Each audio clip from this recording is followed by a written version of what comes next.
5 6 സ്ത്രീകൾ ഒന്നിച്ചു കൂടുമ്പോൾ അവരെന്തായിരിക്കും സംസാരിക്കുക? കുറച്ച് കുറ്റം പറയുക, പരദൂഷണം പറയുക, ആണുങ്ങളെ കുറിച്ച് സംസാരിക്കുക, ഇതൊക്കെ ആയിരിക്കും അല്ലേ?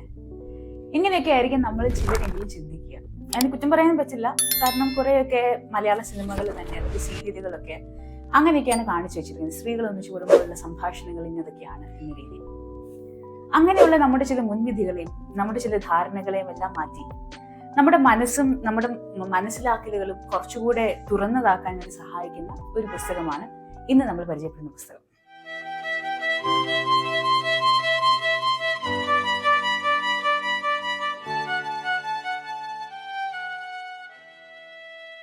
ഇന്ന് നമ്മൾ പരിചയപ്പെടുന്നത് മൊബൈൽ ഗേൾസ് കൂട്ടം, വർക്കിംഗ് വിമൻ സ്പീക്ക് എന്ന ഈ പുസ്തകമാണ്. മധുമിത ദത്തയാണ് ഈ പുസ്തകം എഴുതിയിരിക്കുന്നത്. മധുമിത ദത്ത ഇപ്പോൾ അമേരിക്കയിലുള്ള ഒഹയോ സ്റ്റേറ്റ് യൂണിവേഴ്സിറ്റിയിലെ ജിയോഗ്രഫി ഡിപ്പാർട്ട്മെന്റിൽ അധ്യാപികയാണ്. അപ്പോൾ മധുമിതയുടെ PhD റിസർച്ചിന്റെ ഭാഗമായിട്ട്, ഗവേഷണത്തിന്റെ ഭാഗമായിട്ട് 2013 കാലഘട്ടത്തിൽ അവർ തമിഴ്നാട്ടിലെ സ്ത്രീകളുടെ ലിംഗ ജോലി സംബന്ധമായ ജീവിതങ്ങളെ കുറിച്ചൊക്കെ ഒരു പഠനം നടത്തിയിരുന്നു. അതിന്റെ ഭാഗമായി അവർ ചെന്നൈയിൽ നിന്ന് കാഞ്ചീപുരത്തേക്ക് 80 കിലോമീറ്റർ ദൂരെയുള്ള കാഞ്ചീപുരത്തേക്ക് പോവുകയും അവിടെ ഉണ്ടായിരുന്ന നോക്കിയ ഫാക്ടറിയെ ബേസ് ചെയ്തുകൊണ്ട് അവരുടെ പഠനം നടത്തുകയും അവിടെയുള്ള സ്ത്രീ തൊഴിലാളികളുമായൊക്കെ സംവദിക്കുകയൊക്കെ ഉണ്ടായി. അങ്ങനെയുള്ള സംഭാഷണങ്ങളുടെ ഇടയിൽ ഇവർക്ക് സഹായിയായി ചെന്നൈയിൽ നിന്നുള്ള സംയുക്ത, സാം എന്നാണ് വിളിക്കുന്നത്, സാമും ഇവരുടെ കൂടെ ഉണ്ടായിരുന്നു. അങ്ങനെയുള്ള പഠനത്തിന്റെ ഗവേഷണത്തിന്റെയൊക്കെ ഭാഗമായി ഇങ്ങനെ ആളുകളോട് സംസാരിച്ച് ഓരോ കാര്യങ്ങളൊക്കെ അറിഞ്ഞു നടക്കുന്ന സമയത്ത് ഇവർക്കൊരു ഹാങ് ഔട്ട് സ്പോട്ട് ഉണ്ടായി. വെറുതെ ഒന്ന് വിശ്രമിക്കാനും ചായ കുടിക്കാനും കുറച്ച് സംസാരിക്കാനും ഒക്കെ ആയിട്ടുള്ള ഒരു സേഫ് സ്പോട്ട്, ഒരു hang out spot. Muthu's room, മുത്തുവിന്റെ മുറി എന്നാണ് ആ റൂം അറിയപ്പെട്ടിരുന്നത്. ആ റൂമിൽ 4 സ്ത്രീകൾ താമസമുണ്ടായിരുന്നു. അവരോടൊപ്പം പോയി ചായ കുടിക്കുക, സംസാരിക്കുക, വളരെ കാഷ്വൽ ആയിട്ടുള്ള കാര്യങ്ങളെ കുറിച്ച് സംസാരിക്കുക, അവരുടെ തൊഴിലിനെ കുറിച്ച്, അവരുടെ ജീവിതത്തെ കുറിച്ച് ഇങ്ങനെയൊക്കെ സംസാരിക്കുന്ന ഒരു സ്പേസ് ആയിരുന്നു അത്. അപ്പൊ അങ്ങനെ ഇരിക്കെ സാമിന് ഉണ്ടായ ഒരു ഐഡിയ ആണ്, എന്തുകൊണ്ട് ഈ സംഭാഷണങ്ങൾ നമ്മൾ ചായ കുടിക്കുന്ന സമയത്ത്, നമ്മൾ വെറുതെ ഇരിക്കുന്ന സമയത്ത് നടക്കുന്ന ഈ സംഭാഷണങ്ങളൊക്കെ എന്തുകൊണ്ട് ഒരു പോഡ്കാസ്റ്റ് രൂപത്തിൽ, ഒരു റേഡിയോ പോഡ്കാസ്റ്റ് രൂപത്തിൽ നമുക്കത് പുറത്തിറക്കിക്കൂടാ എന്ന്. അത് നല്ല ഐഡിയ ആയിട്ട് തോന്നി. ആ റൂമിലുള്ള ആളുകൾക്കും അത് നല്ലൊരു ഐഡിയ ആയിട്ട് തോന്നി. അങ്ങനെ അവരൊരു പോഡ്കാസ്റ്റ് ആരംഭിക്കുകയാണ്. അങ്ങനെ ആരംഭിച്ച പോഡ്കാസ്റ്റിന്റെ ഒരു ചെറിയ എഡിറ്റോട് കൂടി ഒരു പുസ്തക രൂപത്തിൽ ഇറക്കി, ആ സംഭാഷണങ്ങൾ പുസ്തക രൂപത്തിൽ ഇറക്കിയതാണ് ഈ മൊബൈൽ ഗേൾസ് കൂട്ടം എന്ന ഈ പുസ്തകം. ഈ പുസ്തകത്തിലെ ക്യാരക്ടേഴ്സൊക്കെ അവരുടെ പേരുകൾ മാത്രം അവരായി തിരഞ്ഞെടുത്ത പേരുകളാണ്. അവരുടെ യഥാർത്ഥ പേരുകൾ അവർ പുറത്തു പറയാതെ അവർക്ക് ഇഷ്ടമുള്ള പേരുകൾ അവർ തിരഞ്ഞെടുത്തു. അതിനപ്പുറത്തേക്ക് ഇവരുടെ സംഭാഷണങ്ങൾ, ഇവർ സംസാരിക്കുന്ന കാര്യങ്ങൾ, ഇതെല്ലാം തന്നെ റിയലായി അവിടെ നടക്കുന്ന കാര്യങ്ങൾ തന്നെയാണ്. 20 വയസ്സുകളിലുള്ള 5 സ്ത്രീകൾ, അവരാണ് ഈ പുസ്തകത്തിലുള്ള ആളുകൾ. 27 വയസ്സുള്ള പൂജ എന്ന നാമം സ്വീകരിച്ച വ്യക്തിയാണ് ഇതിലെ ഏറ്റവും പ്രായം കൂടിയ വ്യക്തി. ബാക്കി എല്ലാവരും അതിൽ താഴെയാണ്. ഇവര് സാമൂഹികമായും സാമ്പത്തികമായും വളരെയധികം പിന്നാക്ക അവസ്ഥയിൽ ജീവിച്ചിരുന്ന ആളുകളാണ്. തമിഴ്നാടിന്റെ പല ഭാഗങ്ങളിലുള്ള ഗ്രാമങ്ങളിൽ നിന്നും വരുന്ന പെൺകുട്ടികൾ അല്ലെങ്കിൽ സ്ത്രീകളാണ് അവർ തൊഴിൽ ചെയ്യാനായി ഈ ഫാക്ടറിയിലേക്ക് വരികയാണ്, ഒരു വലിയ ടൗണിലേക്ക് മാറുകയാണ്. പലരും അവരുടെ വീട്ടിൽ നിന്ന് ആദ്യമായി മാറി നിൽക്കുന്നത് തന്നെ ഈ അവസരത്തിലാണ്. അതായത് ഈ കമ്പനിയിൽ, ഈ ഫാക്ടറിയിൽ ജോലി ചെയ്യാൻ വേണ്ടിയാണ് അവർ വീട്ടിൽ നിന്ന് ആദ്യമായി മാറി നിൽക്കുന്നത്. പുറം ലോകവുമായിട്ട് തന്നെ യാതൊരു തരത്തിലുള്ള വലിയ രീതിയിലുള്ള എക്സ്പോഷറോ ഒന്നുമില്ലാത്ത സാധാരണ രീതിയിൽ ഇന്ത്യയിലെ ഒരു തമിഴ്നാട്ടിലെ ഒരു ഗ്രാമത്തിൽ ജനിച്ച് ജീവിച്ച് വളർന്ന വ്യക്തികൾ, പ്രത്യേകിച്ച് പെൺകുട്ടികൾ, അവരുടെ അനുഭവങ്ങൾ, അവര് പല രീതിയിലുള്ള അനുഭവങ്ങളാണ് ഇവിടെ ഷെയർ ചെയ്യുന്നത്.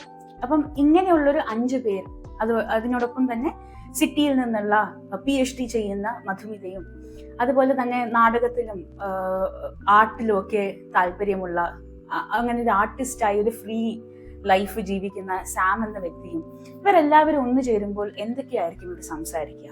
ഈ 5 പേർക്ക് അവരുടെ സാമൂഹികമായ സാമ്പത്തികമായ അവസ്ഥ കാരണം അവർ വീട്ടിൽ നിന്ന് മാറി ഒരു ടൗണിൽ ജീവിക്കുകയാണ്. ഇങ്ങനെയുള്ളവർ ഒത്തുചേരുമ്പോൾ അവർക്ക് എന്തൊക്കെയായിരിക്കും സംസാരിക്കാനുണ്ടാവുക? അവർക്ക് ഒരുപാട് കാര്യങ്ങൾ സംസാരിക്കാനുണ്ടാവും, ഒരുപാട് വിഷയങ്ങളുണ്ട് അവർക്ക് സംസാരിക്കാൻ. അവരുടെ ജീവിതങ്ങൾ, അവരുടെ അനുഭവങ്ങൾ, അവരുടെ ആഗ്രഹങ്ങൾ, അവരുടെ സ്വപ്നങ്ങൾ, അവരുടെ കാഴ്ചപ്പാടുകൾ, അവർ മുന്നോട്ട് കാണുന്നത് എന്താണെന്നതിനെ കുറിച്ച്, സമൂഹത്തെക്കുറിച്ച്, മനുഷ്യരെക്കുറിച്ച്, പ്രത്യേകിച്ച് പുരുഷന്മാരെ കുറിച്ച്, അവർക്കുണ്ടാകുന്ന എക്സ്പീരിയൻസുകളെ കുറിച്ച്, ഇങ്ങനെ എല്ലാ കാര്യങ്ങളെക്കുറിച്ചും അവർക്ക് സംസാരിക്കാനുണ്ട്, അവർക്ക് അഭിപ്രായങ്ങളുണ്ട്.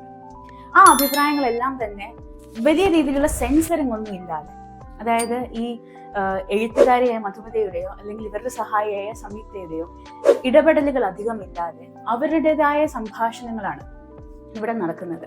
മധുമിതയും സാമും ചിലപ്പോഴൊക്കെ ഒരു ഫെസിലിറ്റേറ്റ് ചെയ്യുന്ന രീതിയിൽ ഇതിന് ഇടയിൽ ചില കാര്യങ്ങളൊന്ന് തുടങ്ങി വെച്ചേക്കാം, അല്ലെങ്കിൽ ചോദ്യങ്ങൾ ചോദിക്കാം, അതെന്താ നിങ്ങൾക്ക് അങ്ങനെ തോന്നുന്നത്, അങ്ങനെ ചോദ്യങ്ങൾക്ക് അപ്പുറത്തേക്ക് ഇതിന്റെ ബാക്കി ഉത്തരങ്ങളും സംഭാഷണങ്ങളെല്ലാം തന്നെ അവരുടെ തന്നെ ചിന്തകളും അവരുടെ കാഴ്ചപ്പാടുകളും ഒക്കെ തന്നെയാണ്.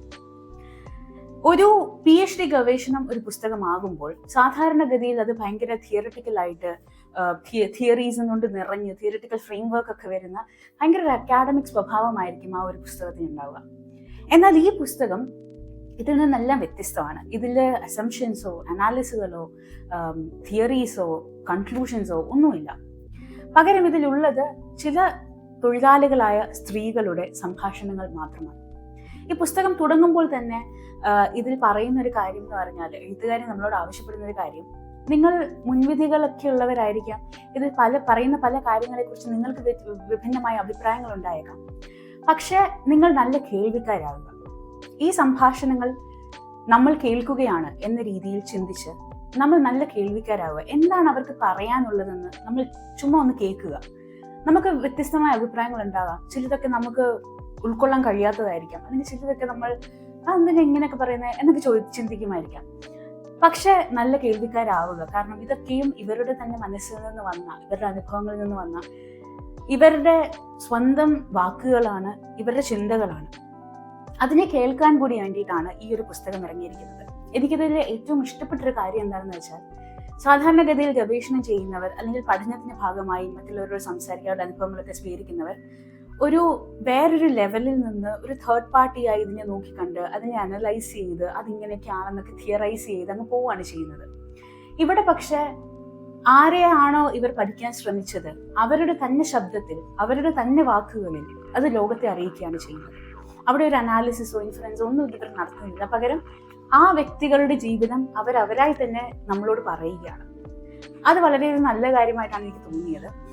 അതുകൊണ്ട് തന്നെ ഈ പുസ്തകം വായിക്കുന്നത് നിങ്ങൾക്ക് ഒരിക്കലും നഷ്ടമാവില്ല. സുബാൻ ബുക്സ് ആണ് ഇത് പുറത്തിറക്കിയിരിക്കുന്നത്.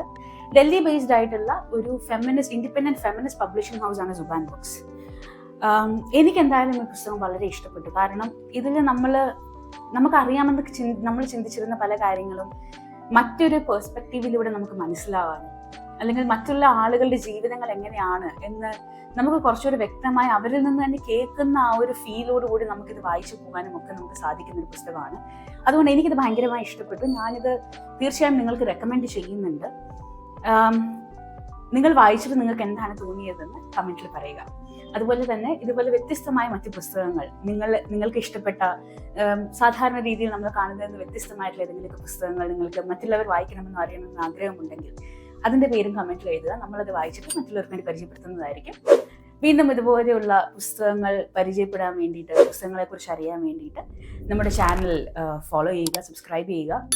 അടുത്തുള്ള ബെൽ ബട്ടൺ കൂടി ഞെക്കുകയാണെങ്കിൽ നമ്മുടെ വീഡിയോസ് അപ്ലോഡ് ചെയ്യുമ്പോൾ തന്നെ നിങ്ങൾക്ക് അറിയുന്നതായിരിക്കും. വീഡിയോസ് ഇഷ്ടപ്പെടുന്നുണ്ടെങ്കിൽ ലൈക്ക് ചെയ്യുക, ഷെയർ ചെയ്യുക. വീണ്ടും കാണാം.